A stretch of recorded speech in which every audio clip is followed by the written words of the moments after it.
boys. What you gonna do? Bad boys, what you gonna do? What you gonna do when they come for you?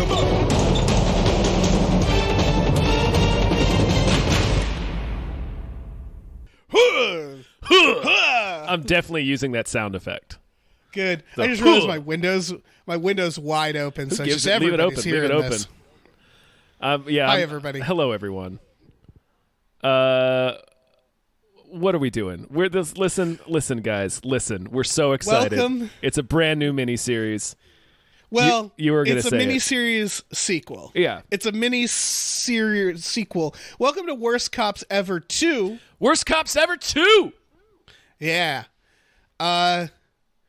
It's funny when we did Worst Cops 1, presented by John Reimann, of course. Yeah. As is this one. Yeah. Thank you, John. Thank you from the bottom of my dangerously swollen heart. From the bottom of my neon 1995 Florida Marlins fanny pack. Yes. And when we were saying that we were going to do Worst Cops, I think we put out the logo first. Yeah. And people started guessing what it would be. And one of the guesses was the Bad Boys movies. Mm-hmm. It was. And, yeah. And it wasn't that. It was Lethal Weapon. No, it was the Lethal Weapon series the first time. Yeah. But then John was like, you know what? Let's take a swing at Bad Boys 2. And the timing couldn't be more perfect, folks. Because you're getting this on Saturday, the Saturday before Bad Boys 3 comes out. Mm-hmm. And we're going to be covering Bad Boys 1. Yes. Next week, we're going to be covering Bad Boys 2. What? We are? We are. Wow. How did that work Bad out? Boys 1 and 2, right in time for Bad Boys for Life. And then I imagine our We Just Watched will be for Bad Boys 3 that Monday. There's going to be a lot of Bad Boys content. So there you have it. Mm-hmm. We're going all unless in. we die. Yeah, which is possible unless we're killed in a random act of police aggression as we're minding our own business. Unless we get hit by a $150,000 sports car or shot with a machine gun while we're trying to and then eat at a restaurant in Miami. Right, and then our corpses are used to smuggle drugs and thrown out of a hearse. But we'll get to that. That's not this movie. Well, that's Bad Boys 2. Yeah, we're on Bad Boys 1. Bad Boys the first. I believe Michael Bay's first movie. That's correct. It is Michael Bay's first film. And he, man, out of the gate with... He's Michael Bay out of the gate. Yeah, it's beautiful. Yeah. I love this movie. I do Tom. too. I unironically love Bad Boys. Yep, both of them. Will Smith and Martin Lawrence, their charisma, their rapport with each other. They're great together. They're fucking great. Yeah. I love it. It's a Michael Bay film, so... There's problems. Yes. But there's some problematic shit. Yes. But that's... I mean, it's tough because it's Michael Bay. Mm-hmm. These being his early movies, not nearly as much as I thought it would be. I think there's two explanations for that. One is that the first Bad Boys is his very first film, so he still has to play it kind of, safe, I guess. Yeah. He has a... Go ahead. Oh, this movie has what is also later in Bad Boys 2, this weird Michael Bay racism where foreign characters don't know how to swear. Yes. It's a really weird thing Michael Bay does, and I don't understand it. There's also he'll have. I mean, we won't even. Yeah, we'll get into it. We'll get into it. Yeah. There's a couple of things to highlight about racism in these movies, and then there's the women in a Michael Bay movie. Sure. Yeah. Although Téa Leoni doesn't come off that badly. No, again, because this is early Michael Bay. It's early Michael Bay, yeah. So he hasn't quite been able to just become a little goblin and do whatever he wants to. The second reason I think that the Bad Boys movies are surprisingly not as problematic as you might expect, considering their age and who's behind the camera, is because by 2003, when Bad Boys 2 came out, Will Smith was Will Smith. Right. So, like, it has to be... I mean, it's still R-rated, but it has to be... Like, Will Smith has his own people. He's got his own writers. Yes. It has to be palatable to his image. That said, I have a lot of respect for Will Smith in these films because Will Smith is very family-friendly most of the time. Mm-hmm. And he is not that in these. No, he's the opposite of that. Yeah. These are his R-rated movies where he's just like, I'm going to go nuts. And he's also like a womanizer, and like, you know, he's kind of like he's kind of a sleazy dude. He's kind of a jerk. Right, he's a well-dressed sleaze. Yeah. But he doesn't... I think the only time he's done that is in Hancock. Right. But yeah, I think that's the reason why these movies aren't as bad as... Yeah. Man, they're not even as bad as the first Transformers movie. Like that, like the Transformers movies are like disgustingly racist and homophobic. I think you nailed it with Will Smith and Martin Lawrence is that the fact that and I think Michael Bay might purposefully not do this anymore, and it's hurting his films, is that he used to have very big personalities in his movies. Yeah. Bruce Willis, and of course, Will Smith and Martin Lawrence in this, Nicolas Cage and The Rock. And so I feel like these actors would bring something to the movies. Like, I got the feeling that a lot of this was improvised. I know that for this first movie, because this is sort of well-known within the industry, Bad Boys was a script that was written, I think, 10 years prior. Right. It was a script that had floated around for a while, and it was originally written for John Lovitz and Dana Carvey. Right, which I still want to see that movie. I want to see the version that version of this movie. Yes, yes, but I want to see it exactly with the dialogue. Well, that's what I was getting from to. This is that movie. Michael Bay had the sense to do two things. Well, one thing overall, Michael Bay had the good sense to stay the hell out of his two stars' way in these movies. Yes. Particularly in 95, because Martin Lawrence was an established movie star by 95. Will Smith was just getting started, but I mean, that's why, like, bizarrely, Martin Lawrence's name comes before Will Smith in both of these movies. Oh, yeah. So it's like he was already dealing with people who had sort of more pull than he did, and also he was able to recognize, oh, these guys just have great chemistry, so I shouldn't try to fuck with that. So just step back. He went to them with the dialogue, and it basically had them rework it, because he was like, okay, how would you guys say this? Like, get this, Right. How would you say these lines? Because these are written for, John Lovitz and Dana Carvey, which is not Right. Martin Lawrence and Will Smith. And that was big help. Brilliant decision. And it gives me hope for Bad Boys for Life, the third one. Sure. Because Michael Bay is not directing that one. And I would argue that he is the...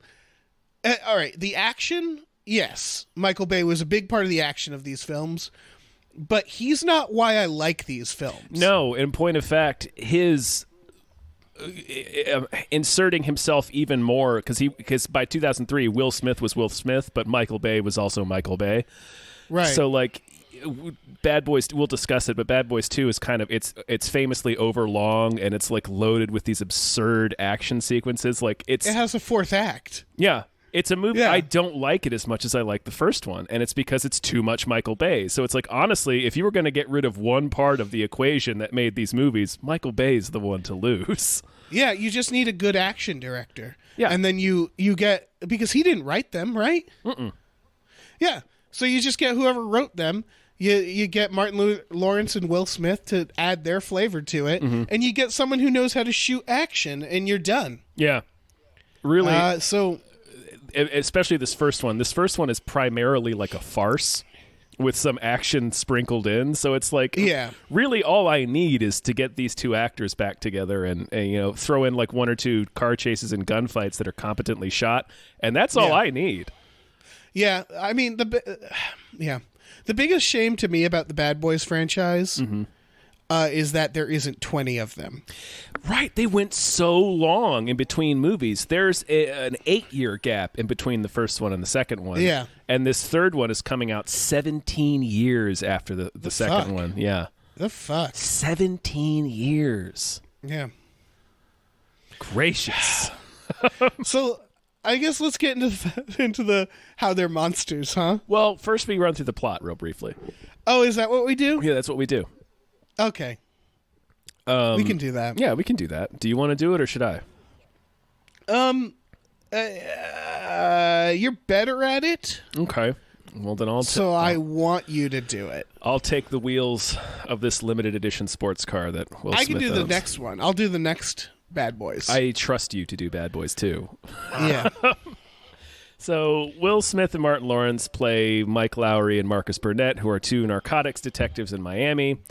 There's a big heist involving a former police officer where this French guy named Fouché and a crew of bad guys break into the police station and steal like hundreds of millions of dollars of heroin from their lockup, from their evidence lockup. Yes. So they shoot a hilarious dupe. The guy just as the cop who's like, yeah, I'm having a great time. I'm the distraction, and then they just shotgun him in the chest, and he goes flopping out into the street. What did he think? What did he think was going to right? Like he thought. I want to believe they gave him a whole script. Like, okay, you're going to walk in here, you're going to say these lines, you're going to do X, Y, Z. Like he had a whole plot that he'd rehearsed, and they just fucking shoot him in the chest. Yeah. He's just doing it for weed too. Like he's just some guy. Oh, he looked like it. He looked like you could pay him in weed. 100%. Weed and chili dogs. Yeah. So Marcus and Mike are trying to get the drugs back. Mike asks a friend of his named Max, who is an escort, to sort of keep her ear to the ground because he's like, well, these guys just stole a huge amount of money in drugs, so odds are they're going to be spending this money. She runs afoul of the gangsters, and they kill her, but she had brought her roommate friend along with her just because, for some reason. Téa Leoni. Yeah, Téa Leoni, the former Mrs. Duchovny. Mm-hmm. And one of her first movies, too, I think, if not the first. Yeah, I think so. They don't realize she's there because she went upstairs to go to the bathroom, and then she escapes, and they're trying to hunt her down. And she calls the police station and will only speak to Mike because she heard from Max like what a good friend Mike was, and that if she was ever in trouble, she would only trust Mike. But Mike's not there because he went out to investigate a lead and got his ass beat with a sledgehammer. Sure did. It's very weird. So their captain, who is Joey Pants, Joe Pantoliano. Joey Pants? Joey Pants makes Marcus pretend to be Mike so that they can get Téa Leoni in to be their witness and, help them crack the case. So most of the movie is a farce in which Marcus has to pretend to be Mike and juggle that with lying to his wife. Plot. Yeah, exactly. It's farcical. And then Will Smith has to pretend to be Marcus. And sprinkled in and around there, they get into a lot of gunfights, a lot of car chases, many explosions. They eventually track the bad guys down to this hangar where they're selling all the heroin to what appears to be like a South American despot. Yeah, we don't really get to know him. We have no idea who he is. Yeah, they break up the bust, fucking explode everything. And get into a car chase in two extremely expensive cars. I think one of them is a Porsche. Yeah. I think. I'm not a car guy, but they make a point of letting us know exactly how rare and expensive these cars are. And they look amazing as they drive presumably 200 miles an hour down a jetway. Or a runway, rather. This is going to start a precedent for Michael Bay, which is... I like getting very expensive cars and blowing them up. And crashing them. Yeah. Although you can't fault him for that. Oh, no, hell no. I think the one that crashes is probably a replica. That's usually how they do it. Yeah, I assume so. I assume by the Transformers films, the companies were just building the things for them, right? They were probably building replicas for them, but yeah. Yeah, because Michael Bay, by Transformers, they're basically car commercials too. Yeah, that's true. They clearly worked something out with them. But I don't. Yeah, yeah, that's probably correct. But for actually, now that I think about it, maybe by The Rock, because there's a scene in Bad Boys 2 where they get in a car and they compliment the car. Like, I think he's been making car commercials for a while. For now. sure, yeah. Yeah. Michael Bay is a grown-up little boy. He likes women in miniskirts. He likes machine guns. He likes fast, colorful sports cars. Right. And dudes being real macho. So yeah, they win the car chase. Fouché tries to escape. They shoot him in the leg. He does the classic. They're like, "Oh, we're not going to kill you. It's not worth it." Then he pulls another gun out, so they have to shoot him 900 times. He does the classic Alan Alda in Murder at 1600. Yep, he pulls an Alda. That's what it's known in the industry. Actually, it's called the Alda. Yeah, it's an Alda. Pulling an Alda.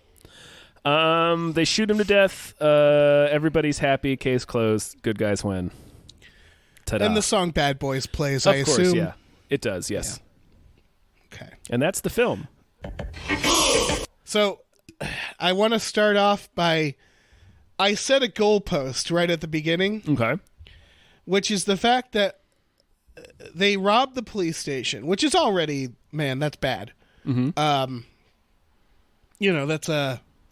That's like they robbed the police station easily through like giant vents, which even they comment is a bad design. Yeah. But it's the goalpost, it's clearly an old building too. Yeah.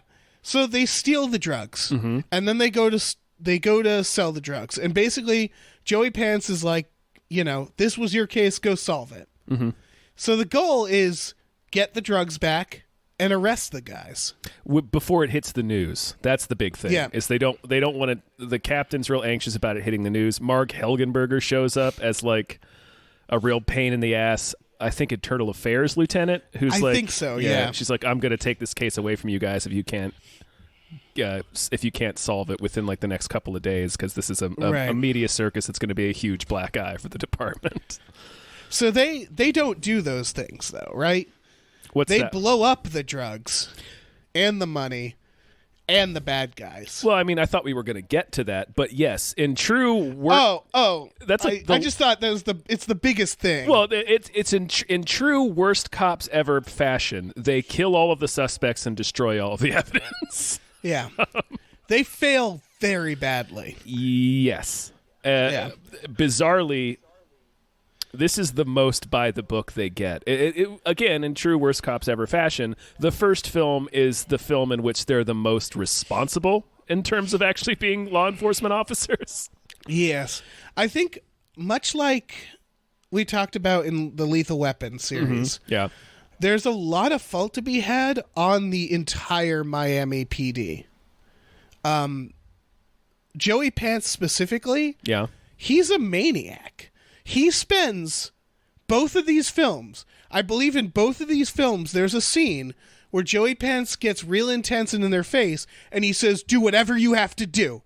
Mm-hmm. Do whatever you have to do." It's like a hand wave thing to give them carte blanche, because it's like, they always present him as perpetually having his back against the wall because I've got so much brass up my ass I could play the Star Spangled Banner. Like, that's a line he says.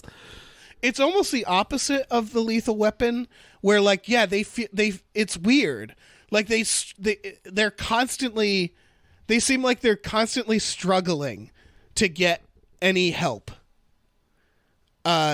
Which appears to be the theme of this, where they don't, like, when one of them is away, they don't know what to do. Like, they don't get backup. They don't even get a second cop when there's only one of them.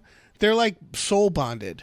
Well, we'll discuss that, but they're sort of crap. Okay. They're sort of crap on their own. Like, they can't get anything done by themselves. They need to be. They're a dyad. You see. Yeah. So right away, just real quick, this is sort of like worst thieves ever. I'm going to have one or two bits of that. Yes, these carjackers are amazing. Well, the carjackers are incredible. One of whom is Kim Coates, beloved character actor Kim Coates. Oh. Yeah, from The Client, Waterworld. He's the crazy guy that Kevin Costner sells the women to in Waterworld. I knew him from something. It's Waterworld. That's Battlefield Earth. You're talking about the stand-up comedian. Yeah. Yeah, the failed comedian. Yeah. Yeah. He's the guy that murders Anthony LaPaglia in the end of The Client. Yeah. He's one of the two that's goons. good. That's some good character acting. Yeah, he's the guy that chases Brad Renfro through the hospital. Nice. Nice. Yeah. These carjackers go after them in the middle of the day. Yeah. I mean, that's kind of when it happens. Yeah, I guess. I had a friend get carjacked at like 2 p.m. Yeah, all right. It kind of doesn't matter. It's just sort of like who's around and what part of town you're in. Yeah. They use a honeypot distraction. Sure. Which works. Right, because Mike, Will Smith, is... yeah. He's got boners. Yeah, he's got boners. He's just carrying around a sack of boners with him wherever he goes. Mm-hmm. A sack of boners in silk shirts. Yes. That's how Mike operates. We get to see... Go ahead. Because my worst thieves ever thing actually wasn't about these guys, so I'm very delighted to hear what you have to say. I mean, what I really just wanted to say is this opening scene mm-hmm. really establishes how unhinged they are from the start. It really does. Because they get in an argument with guns pointed to their face, and you know, like, oh, okay, this is how it's going to go for the rest of the series. They're sort of leaning into it to rope-a-dope them, which they do a few times in the series. They do a lot, yeah. But they also, in order to do that, they seem to have some inherent, like... Yeah, they've got immunity. Beef. They do not fear death. No, they definitely don't fear death. And that's a regular theme throughout. Well, Marcus does. Yeah, until he doesn't. Yeah, until he doesn't. Like when shit goes down, when shit gets real, the thought of death just doesn't occur to them anymore. I think that's maybe a little believable. Because it's like when you're in it, you just do it. Like that's kind of like Marcus. Marcus is the one who, like, after shit goes down, he's like, "Oh my god, that was crazy," and will like hyperventilate and be like, "I got to sit down. Holy fuck, I almost died." Mike's just like, "Yeah, whatever." I mean, no, it's like bravery, but the difference is that they are often. I mean, we'll get to it. The aggressors, almost always. Yes. Not in the first half of it's weird watching Not this. in the first half. I think Joey Pants is the lunatic in the first half. Oh yeah. Joey Pants is definitely out of his mind in the first half of this. Like for the first half of watching this movie, I was a little worried. I was like, man, are we going to have enough material? And then shit goes off the rails. So So what was your worst criminals? When the guys break into the police station, it shows them freezing the padlock, like the bolt lock on the cage that has the heroin in it. They spray it down with liquid nitrogen, this bolt lock, this chain padlock, and then smash the frozen chain padlock with a pair of bolt cutters. Oh yeah, it's like, guys, just use the bolt cutters. That's what they're for. It will cut through that chain, I guarantee it. It's right there in the name. Yeah, we didn't need to get all Terminator 2 on this shit. Yeah, I mean, it didn't matter because they get in, they get out, they break. Again, this movie establishes these guys are unhinged and the cops they work for are incompetent because they get robbed. Yeah. Like that's the drama. That's the stakes of this movie is we got robbed. Mm-hmm. You got to find who they are before we get in trouble for this. Before we look really dumb. Yeah. that's and then in the end they just kill everybody. That's the conflict. And then of course Will Smith's friend gets murdered, but he like doesn't mention her at all. Yes. Like we have Julie Taglioni there who keeps commenting on Max and Max's killer and everything, and that's what she really cares about. But Will Smith doesn't seem to give a shit whatsoever. Well, she does all the fucking work for him. She breaks the case because he goes to her and he says, "Hey, you're a call girl. She's if not. There's any guys, she's not though. Oh wait, no, Max she's is. Not, yeah, Max is. Max, yeah, yeah. Oh yeah. And he's like, if there's any guys like throwing around money, let me know. And then she goes to, the doctor from House, and who plays the madam, mm-hmm. and is like, do you have? Was that Cuddy? Was that Cuddy from House? It's Cuddy. I'm pretty sure. I didn't recognize her if it was. Oh yeah, Cuddy shows up in the 90s. I'm almost certain that's Cuddy. Oh, Cuddy. Yeah. Yeah. And then she's like, he tells her, like, look, just if you hear anything. But she apparently wants to fuck him so bad that she becomes like a junior detective. Yeah, and she goes asks, to Cuddy and is just like, hey, is there anybody? Yeah, and she goes in to more or less investigate this guy, which, yeah, you know, like I don't want to blame her for getting murdered, but her cop friend basically was like, I'm looking for dangerous men who are like this, and she was like, okay, these look like the guys. I'm going to bring my friend along. My friend, yeah, like, it's not very responsible. Yeah, they never explain why she does that, like why she brings Téa Leoni along. It's just because the madam Cuddy, suggests it. Yeah, Cuddy suggests it. She's basically says like, well, I got a thing tonight with my friend, and Cuddy's like, well, bring her along. And then she's like, yeah, okay. Sure, why not? Yeah. It's weird. It is a little strange. It's almost as if the director didn't understand women. It's as if, yeah. Yeah. So my first big note is when they find out that the guy who built the shitty ventilation system, like, lives nearby. And he's got the rich guy house. And they clearly had blueprints. The thieves clearly had blueprints to navigate that ventilation system. So they go to visit him, and they enter his house without a warrant or without probable cause. But that's like really 100%. It's really minor because it becomes less minor in the sequel. It's a habit. We'll talk about that when we get to the sequel. But in the context of this movie, they just sort of walk in because the door is unlocked after they don't hear anything, and then they immediately smell a dead body, and the guy has been fucking murdered in his office. They smell rotting corpse, and they take out their guns.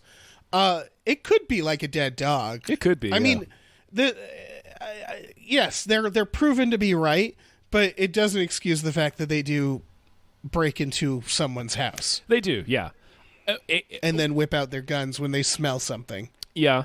I will say that it is minor. It's minor because it's also, especially since they find a dead body, that's kind of an easy thing. They can just be like, oh, we knocked and nobody answered, and then we smelled something that smelled like a corpse, so we tried the door and it was unlocked. Or they could be like, we saw the corpse from the window, and then there's probable cause. So it's pretty minor, but at least what they do next, is Marcus is immediately trying to call homicide because they're narcotics detectives. But Mike starts bullying him because he's getting sick around smelling the body and starts fucking with the crime scene, like moving the body and rifling through the papers on the desk and shit. Just covering it with his fingerprints and DNA. Fingerprints and DNA. Yep, he just immediately contaminates the crime scene. This is one of those things they don't ever do is investigate. Not really, no. Like there could be they should have called homicide. Homicide could have come. They could have gotten forensic people. They could have figured out like, oh yeah, who's touched the door handle? Yeah, could have gotten some fingerprints. Yeah, yeah. There's a lot that could have been done, and I don't want to skip ahead, but spoilers for Breaking This Case. At this point, they could break the case at any moment because the thing that breaks the case is like right there in front of them for the whole movie, I believe. What are you talking about? Oh wait, maybe not. It's the secretary lady. Oh yes, yeah, she's all they have to do is trace the call the number that she gives them, and so none of this matters, is what I'm saying. Ultimately, yeah, that's true. Yeah, they find out that the front desk sergeant, I guess, has been leaking them information, and they even say like some calls were made from the police station to this number or whatever. So they just need to like figure out who was working, and like she's being very suspicious about not being able to open one of the guy's files, and it turns out it was an ex-boyfriend of hers, and they had like intimidated her into giving them information. But yeah, you're right. It's like right there if they'd bothered to think about it. Oh, can I back up for a second? Yep. Because I saw another similarity between this and Lethal Weapon, which is Lethal Weapon opens when they establish Murtaugh's character, it's like a really weird, creepy bath scene with his family. Yes. That's how it opens. Martin Lawrence's character, he gets jumped on by children while he has an erection. Well, he's rock hard, ready to fuck. Yeah, it's just weird that both of these movies, they're like, let's introduce one character in like a kind of weird way. Yeah, he brags about his erection, talks about it, and then kids run in and jump on him, and it was like, gross. Mm-hmm. Gross movie. Sorry, that's all I had. No problem. I mean, I'm not sure it's like weird. I think they probably deliberately are echoing Lethal Weapon. Yeah.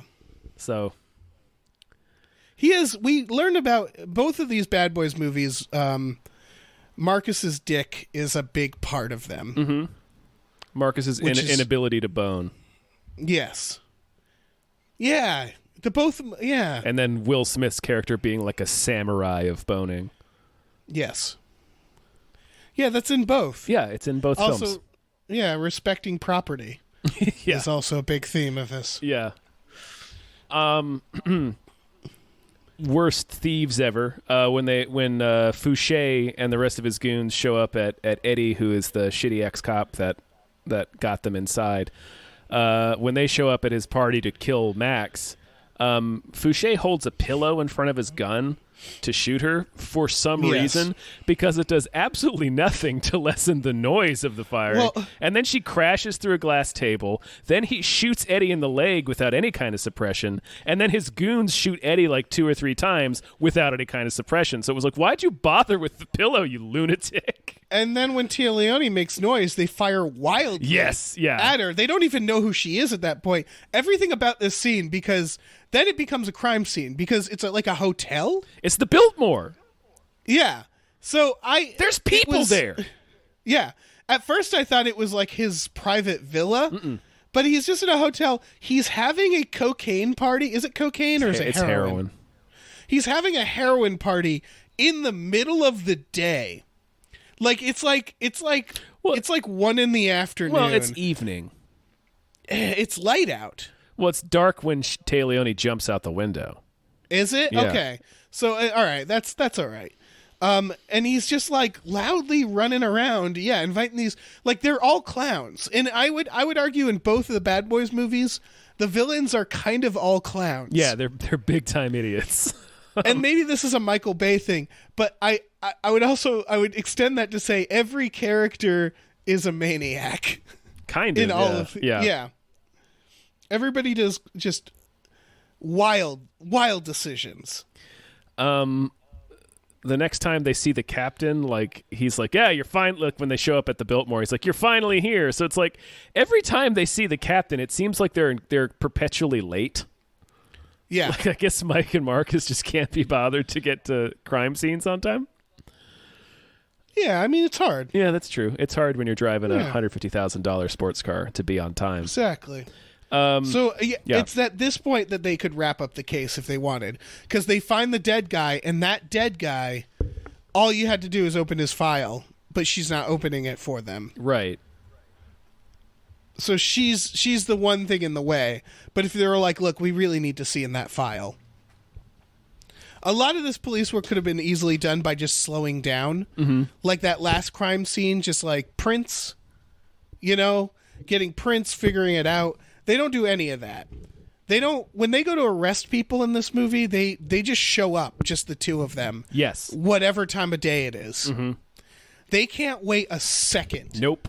To do anything. No. Listen, man, they only have 72 hours or something. Yeah, I guess. Before the story hits the papers and they all look dumb. Right. Marcus is on the phone with his wife at the same time he's on the phone with somebody else he's trying to get to break into Eddie's personnel files. Oh, yeah. And he calls her a name. Well, inadvertently, because he's yelling at the other guy on the other phone. But it's like, you're doing like sensitive police shit while you're speaking to your wife. Right. Also, I highly like his wife thinks he's like fucking around on her, and he's so oddly like deceptive all the time. Like he doesn't just explain to her what's happening. Right. He doesn't just tell her I was on the phone with another guy. Yeah, he acts like someone who is guilty. Yes. Constantly. Yes. And like all he has to do is just tell her what's happening. Right. He could rather than making up an elaborate story about going to Cleveland, he could have just said, "Look, we have this material witness. I have to like sit with them in police custody for the next couple of days." Right. But they appear to have no we'll get to it. They seem to have no resources again, which is really weird. Like everything's so personal. They have to drive everywhere. They don't bring backup. They just go on their own because the next thing that happens is Mike goes in the middle of the night to see the madam. And it's like, get some sleep. Go to, like, you're on the clock. It's a job. You can't be doing this for every case. Well, his friend just got murdered. Yeah, well then bring a couple cops. Like he requests backup when he gets there. Right, and I wanted to highlight that because I feel like that's a series first in this podcast. Where he requesting backup. Right, he shows up and he actually radios for backup. Like he's like, "Oh shit, somebody's broken in here." But he doesn't wait for it. No, he doesn't. He goes in and gets sledgehammered. He gets Peter Gabriel'd right out of a window. He really does. Where did his backup go? Did they never find him? I mean, they show up, and I guess it's like assumed that he like was getting treated overnight and stuff for getting sledgehammered. Yeah, okay, that checks out. The fact that the captain Joey Pants, go ahead. Hold on, because they don't know where he is. The captain doesn't, and Marcus doesn't. Right. So if he went to the hospital that night, they would find out. Right. Because they're looking for him. Mm-hmm. So the backup must have shown up, looked around and been like, well, I don't see anything in front of me, so let's go. Maybe he gets dropped off at the police station the next morning in the backseat of a cop car, so I assume that was the backup that showed up, but I don't know. Okay. He loses some time, yeah, for sure. Yes. Several hours. So the captain basically forces them to engage in some weird conspiracy where Marcus pretends to be Mike in order to coerce this witness into speaking with them. That's some wild shit. Yes. Like it's very illegal. Like Téa Leoni could sue the city for millions of dollars. Yeah.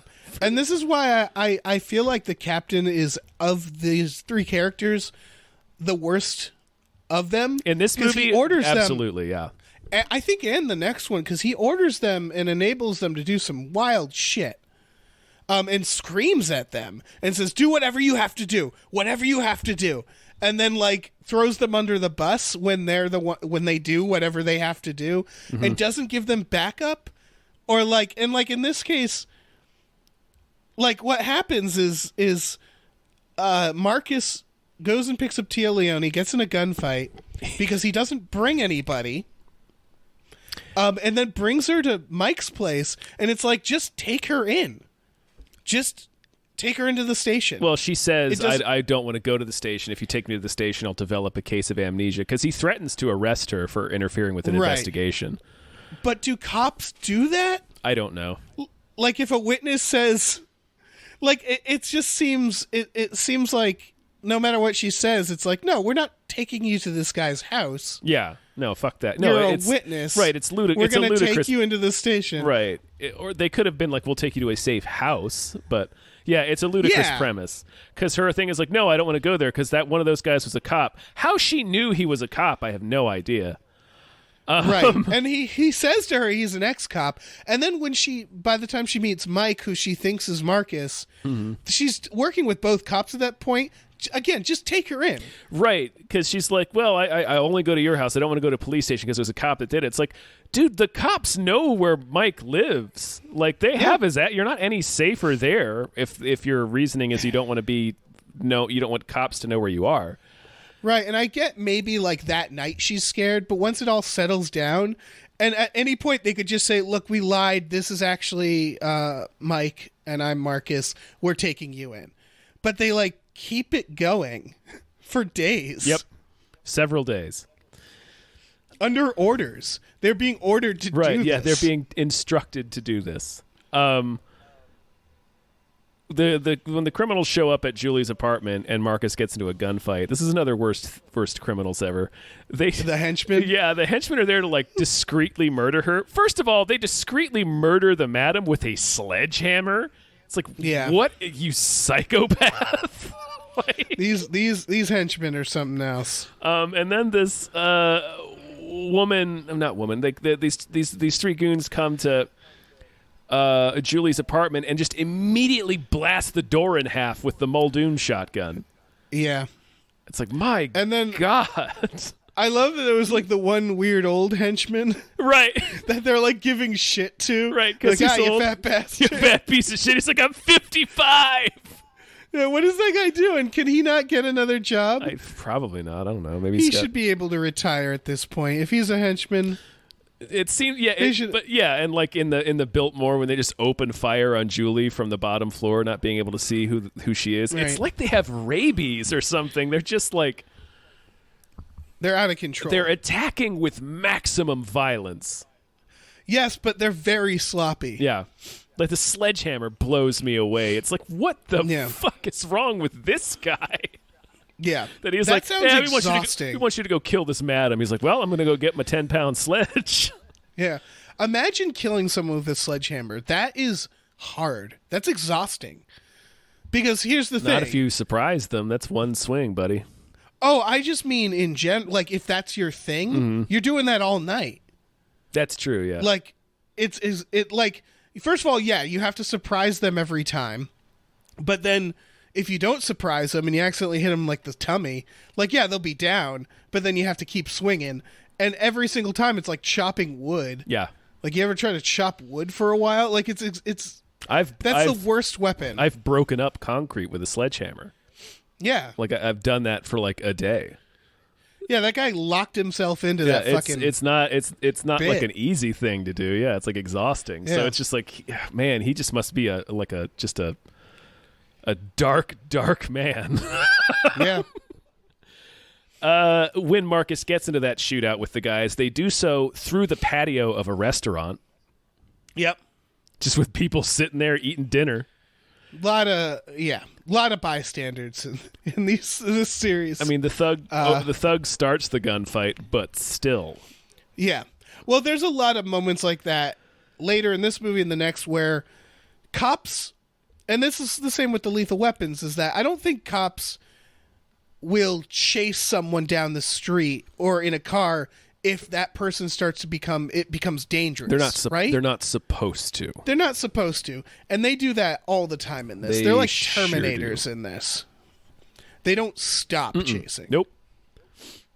It doesn't matter what's happening. Marcus threatens Chet the doorman into giving him the keys to Mike's apartment. Yeah, and he hurts his hand. That's assault. Yeah, he twists his hand into doing it. And then when he gets upstairs, he trips over Marcus's like riser over Mike's riser and falls, and his gun flies out because he's been carrying it stuffed in the back of his pants.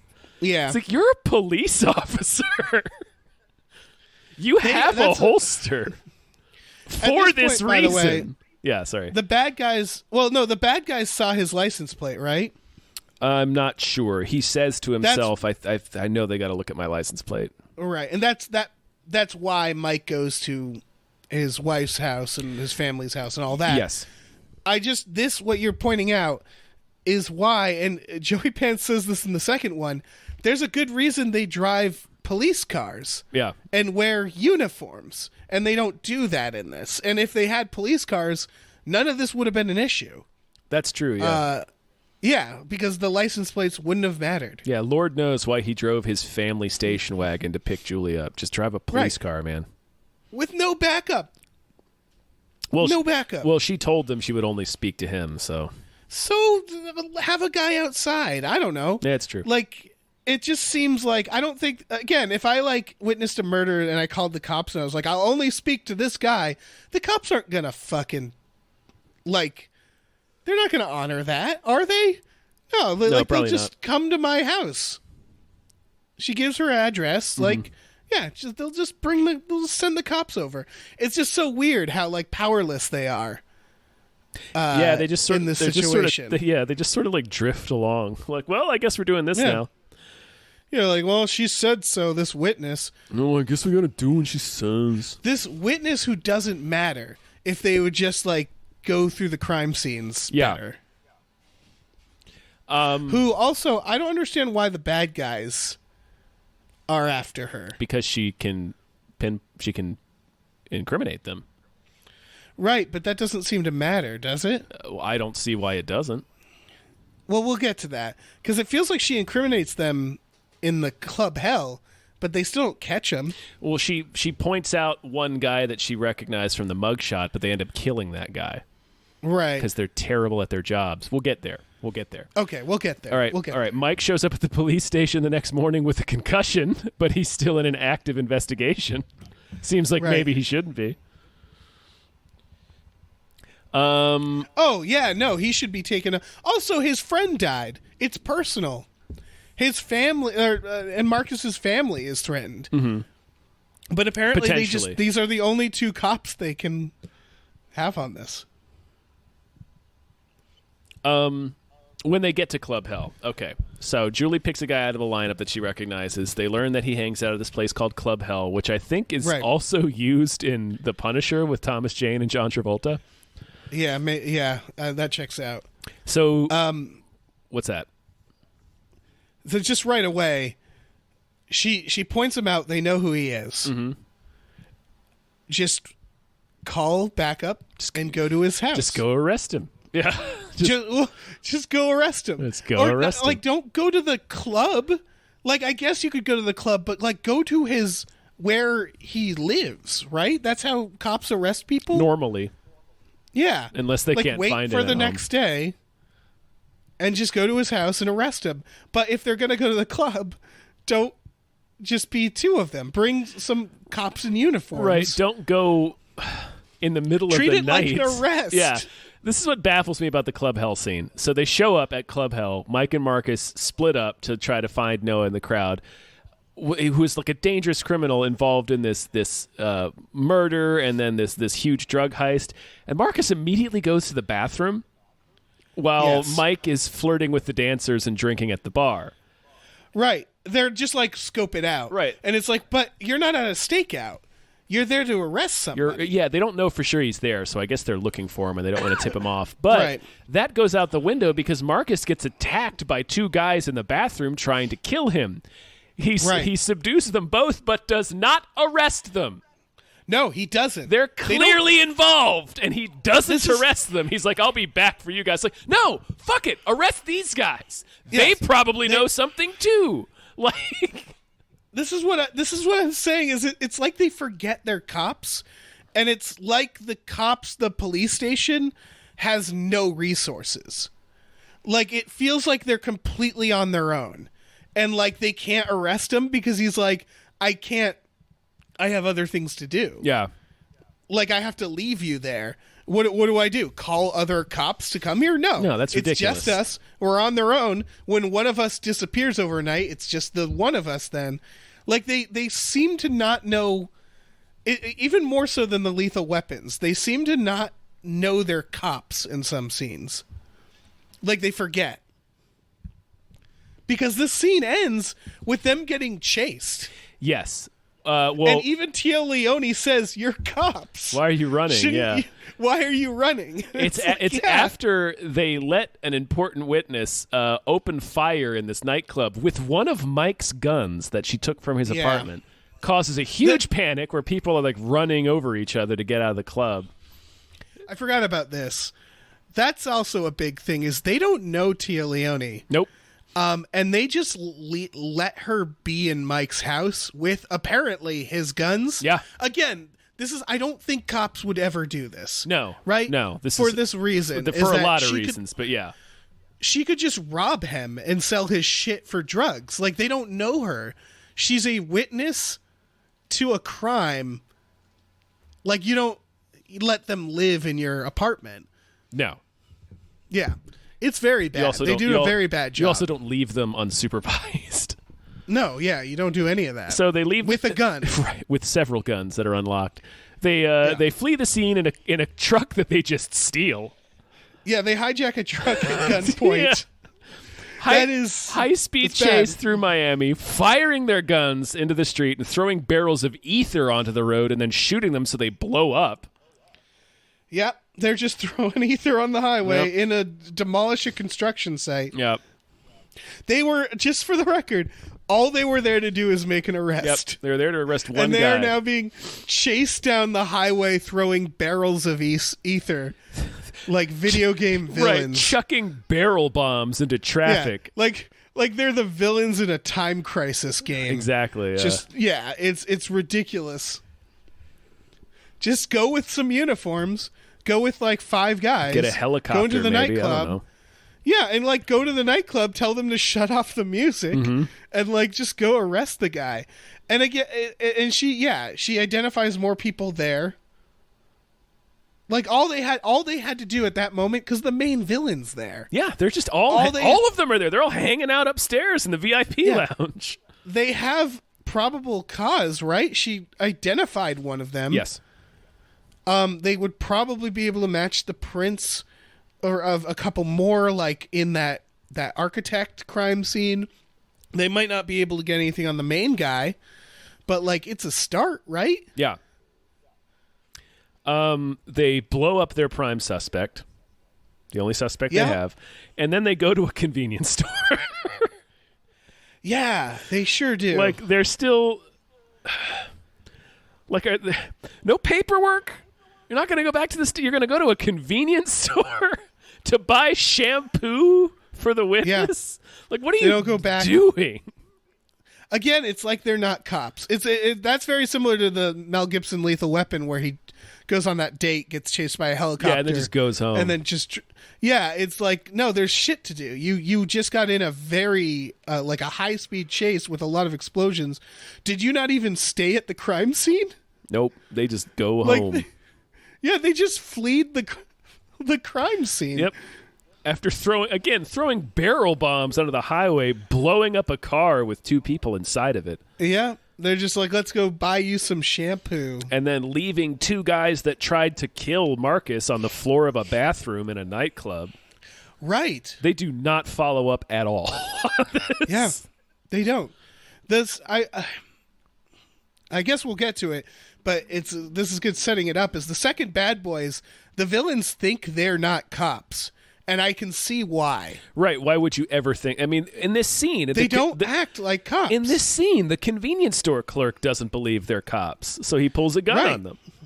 Right. And he becomes the weird Michael Bay stereotype. Right. He says, freeze, mother bitches. Mother bitch. And then he says, I'll blow you, and then I'll blow you. It's like, no, nobody talks like that. No. Come on, Michael Bay. Yeah, what are you doing, man?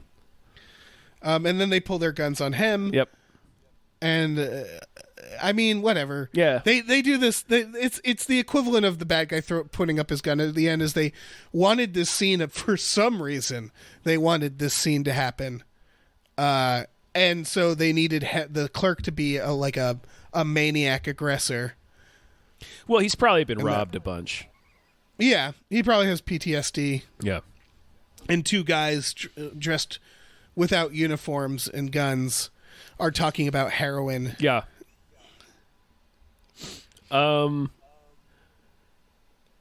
So the next thing that I have written is when Marcus overhears a conversation that Mike and his wife are having that he thinks it's sex talk. Right, he thinks they're boning.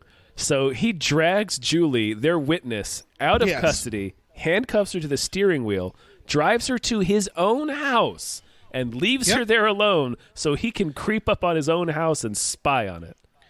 Yes. And, well, first and of all, the bad guys are there. Who answers if they were fucking around?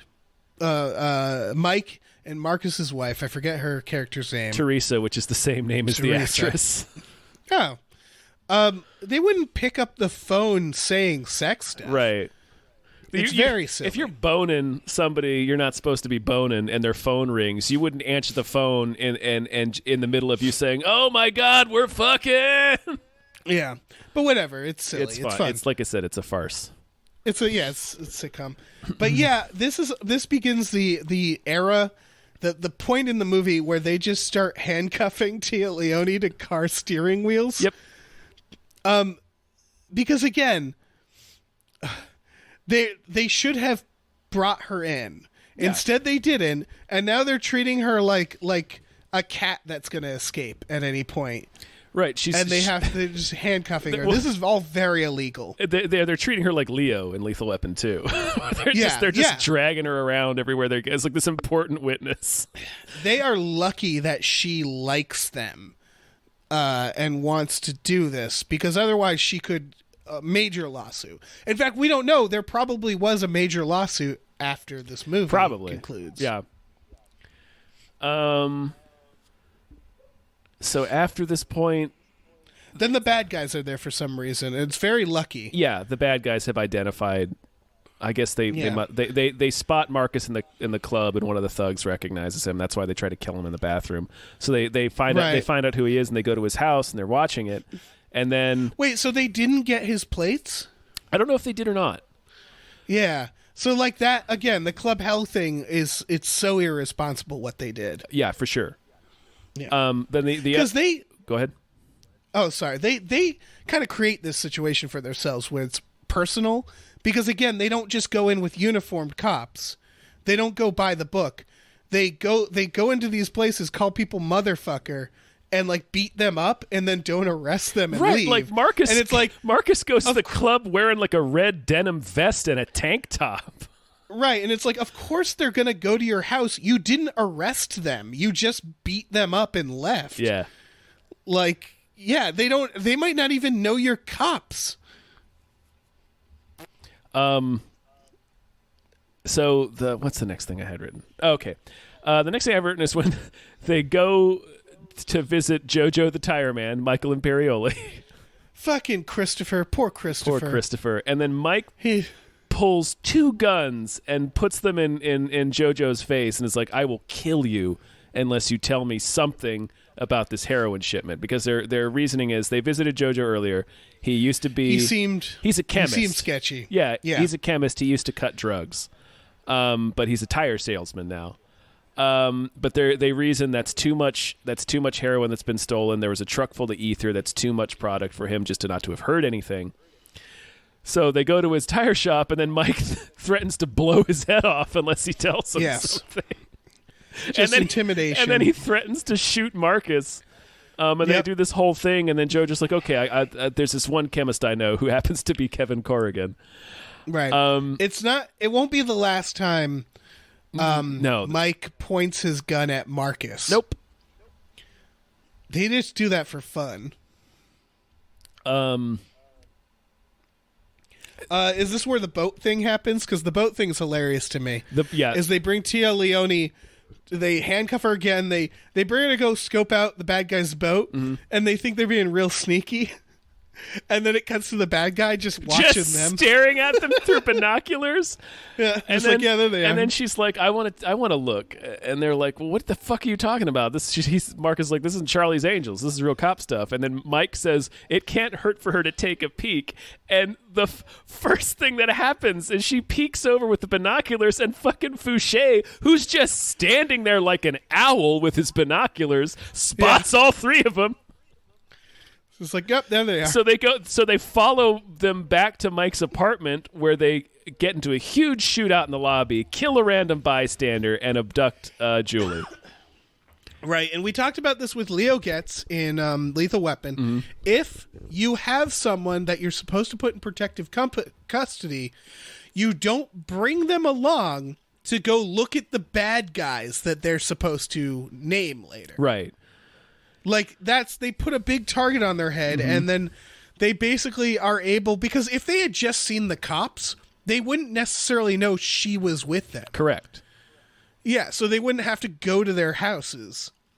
But that's what they do, and they have that lobby gunfight, which is hilarious because not a single person gets shot. Despite them being... Except for a random bystander. Right. Despite them being like 3 feet away from each other when they pull out their guns. They're 3 feet apart, and there's like 7 guns in the scene because like Fouché has 2. One of the guys has a Tech 9. Like, it's no absurd. one can shoot in this movie. A lot of slow motion. Maybe they were all in bullet time and were able to dodge it. Right. Yeah, that's true.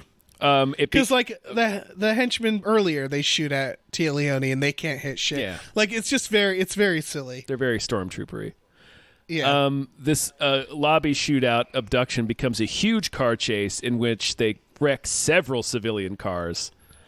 Is this where he jumps on a taxi? He jumps on a taxi after Fouché murders the cab driver. So this is already like numerous deaths and injuries they've caused by letting Tia Leone take a peek with the binoculars. Yeah.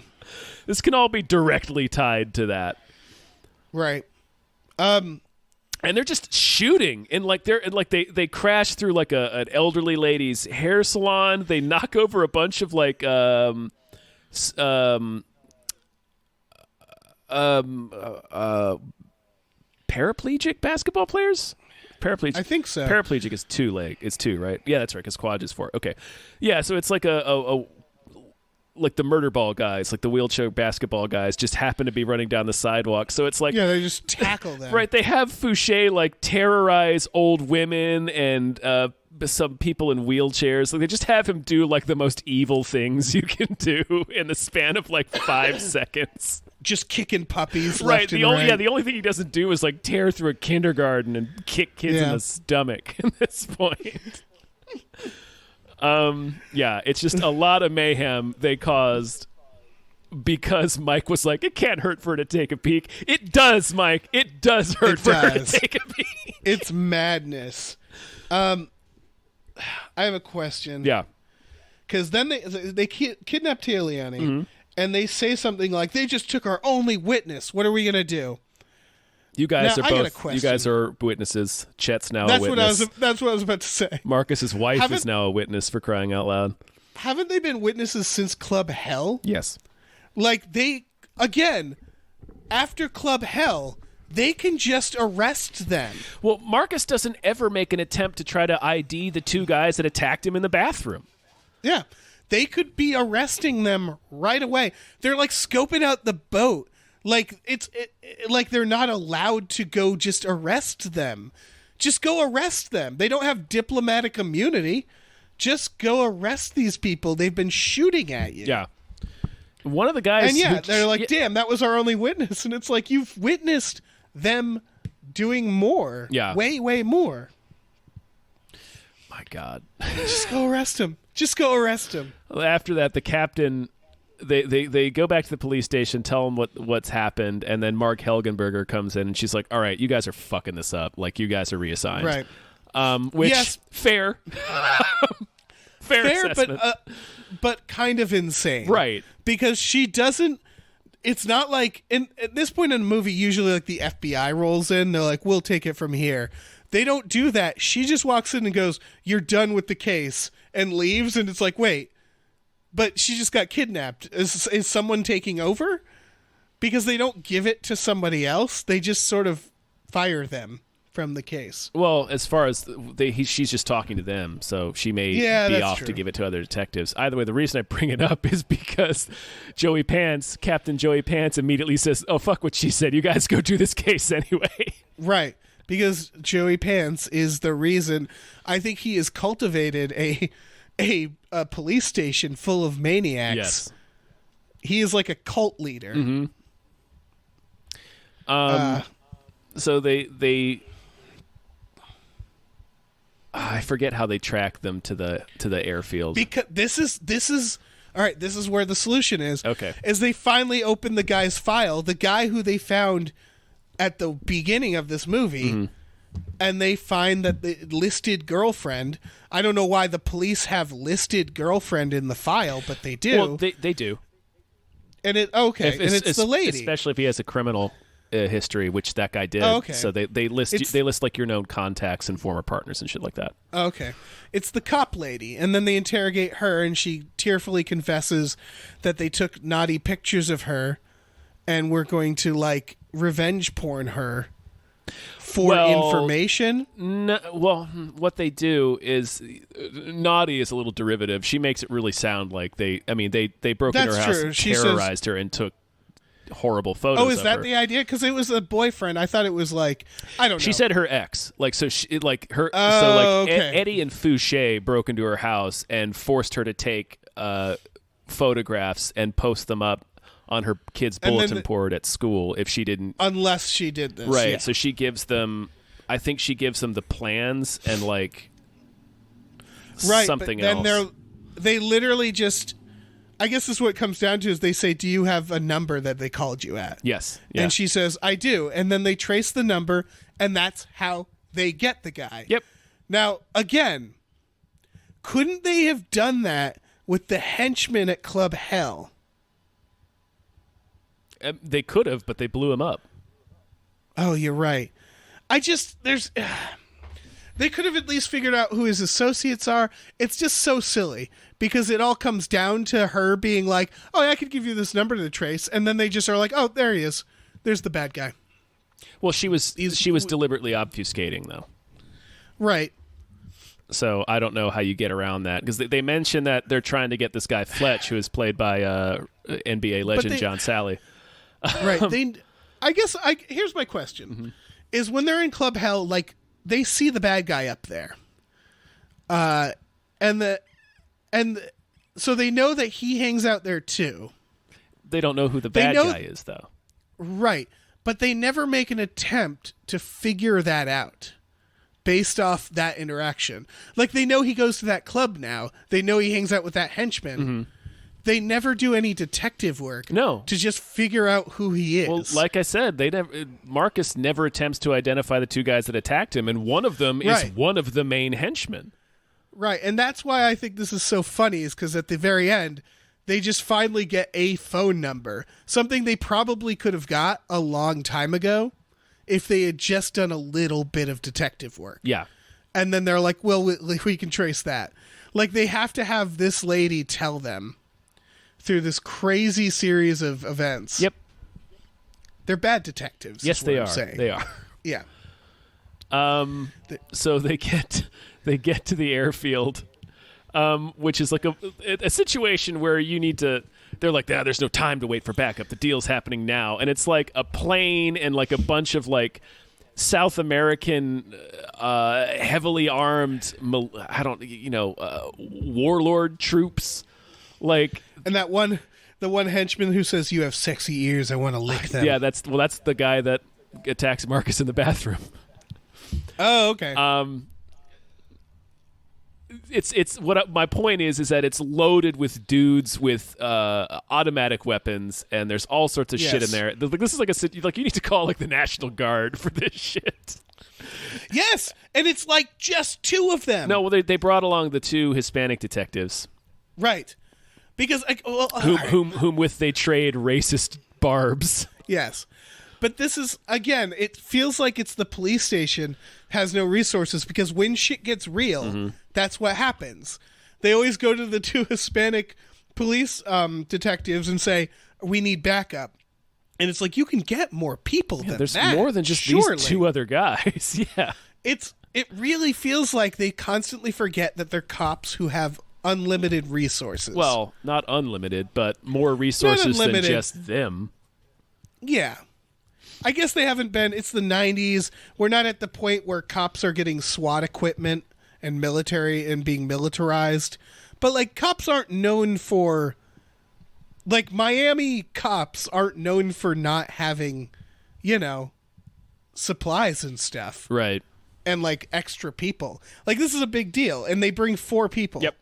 4 cops. And they drive into the middle of this fucking paramilitary drug deal with a garbage truck. They sure do. There's a hostage, and they drive into the building. Yep, they drive into this hangar with a garbage truck. They could have creamed her.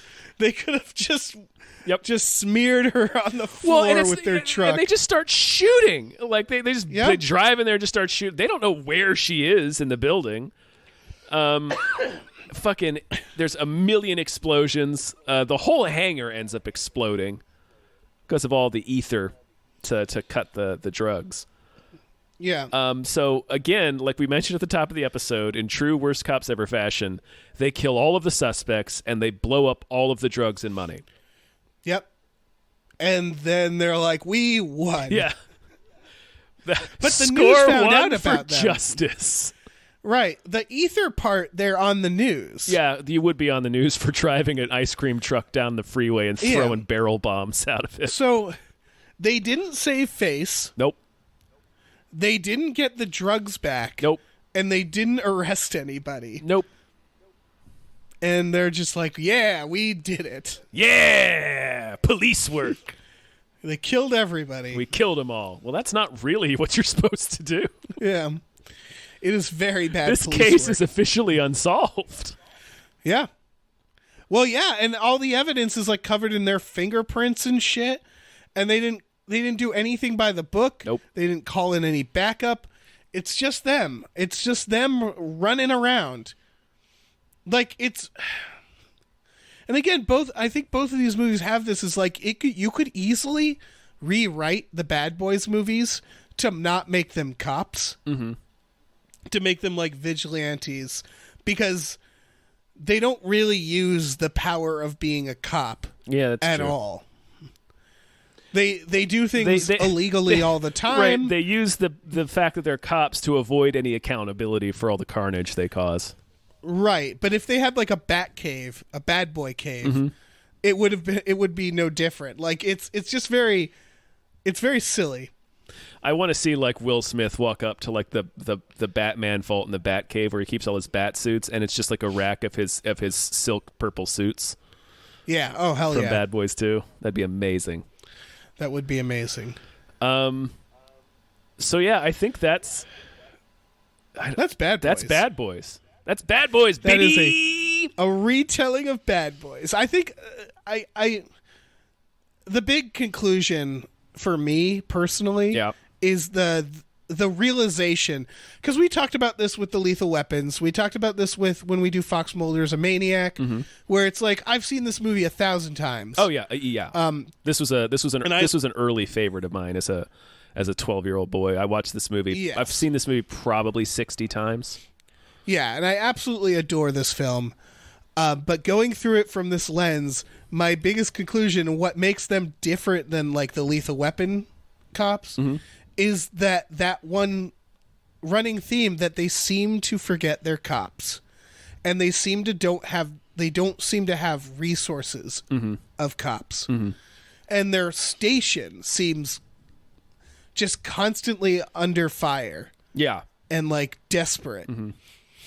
And it's very weird. It's a weird universe where like cops are like real underdogs, where like they can't like PD do their job. Is a real underdog. Yeah, the Miami PD is an underdog. Yeah, we went from the LA PD to the Miami PD. It's like these up and comers, these rascals. I hope they these scrappy cops, these poor cops. Yep.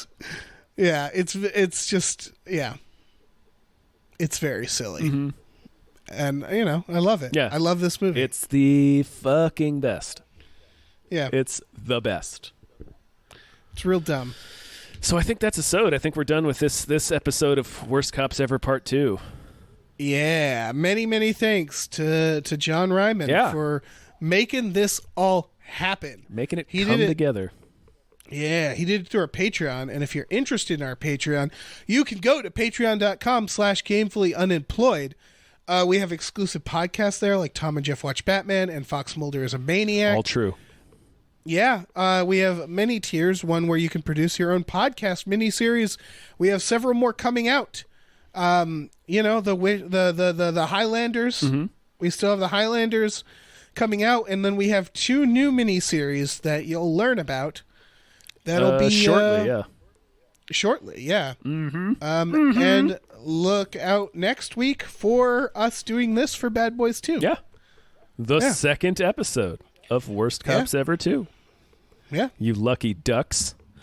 You are ducks. We're in Miami. There's all this water. Yeah.